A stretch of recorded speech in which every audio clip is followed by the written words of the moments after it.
दूरे शव्वार अदालत में आई। उसके पैरों में एक पल के लिए भी जान नहीं थी। उसका दिल जैसे सीने से निकलकर बाहर आ जाएगा। उसने वलीद को देखा, जिसने उसे धोखे और साजिश की दुनिया में धकेला था। वलीद भी दूरे शवार को देखकर घबरा गया। वलीद ने दूरे शवार से पूछा, क्या चाहती हो तुम? तुम्हें दुनिया के सामने बेनकाब करना। दूरे शवार की आवाज़ में जहर भरा हुआ था। वलीद अपनी जगह से हिला भी नहीं। उसे यकीन नहीं आ रहा था कि दूरे शवार इतना घटिया इल्ज़ाम लगा सकी है। दूरे शवार ने गहरा सांस लिया। तुमने मेरे साथ बदतमीजी करने की कोशिश की। ये बात वलीद के कानों में किसी धमाके की तरह गूंजी। वलीद ने थर-थर डरकर पूछा, मैंने ऐसा कुछ नहीं किया। तुम होश में नहीं थे।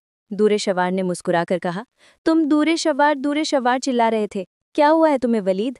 तुम मुझसे दूर नहीं रह पाते तो ऐसी हरकतें क्यों करते हो? वलीद का गुस्सा सातवें आसमान पर था।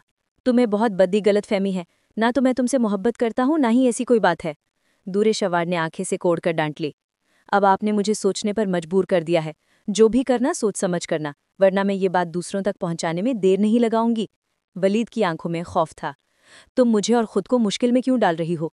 दूरे शव की हंसी कमरे में गूंजी। मैं तुम्हें मुश्किल में नहीं डाल रही। जो तुम कर चुके हो उसके बाद तुम्हें मुझे अपनाना होगा। दूरे शवार ने एक शर्त रखी, जिसने वलीद की सांस रोक दी। इस घर में रहते हुए तुम मुझसे निकाह कर लो। तुम्हारी बीवी मावरा को कुछ भी पता नहीं चलेगा। मैं भी तुम्हारी बीवी बन जाऊंगी। वलीद की दुनिया हिल गई थी। लेकिन क्या दूरे शवार चुप रहती? क्या वो मावरा को ये बात नहीं बताती? निकाह की तैयारियां जोरों पर थीं।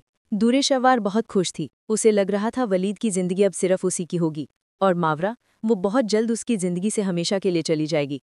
लेकिन दूरे शवार को एक बात का अंदाजा नहीं था। उसकी सारी प्लानिंग अब खत्म होने वाली थी, क्योंकि शहीद अब जेल से बाहर आ चुका था। शहीद सीधे अपनी माँ के पास गया। मैं उस लड़की से बदला लूंगा माँ, ऐसा बदला लूंगा कि वो जिंदगी भर याद रखेगी। रात हो चुकी थी। दूरे शवार अपने कमरे में लेटी आने वाली सुबह का बेसब्री से इंतजार कर रही थी। उसे नहीं पता था उसके लिए अगली सुबह आएगी भी या नहीं।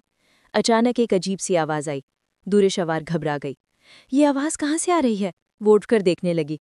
उसे लगा कोई उसके कमरे में है। दूरे शवार चीखने लगी, मदद के लिए पुकारने लगी। तभी शहीद उसके सामने आ गया। बस कर दो दूरे शफ, अब तुम्हारी मदद करने के लिए कोई नहीं आएगा।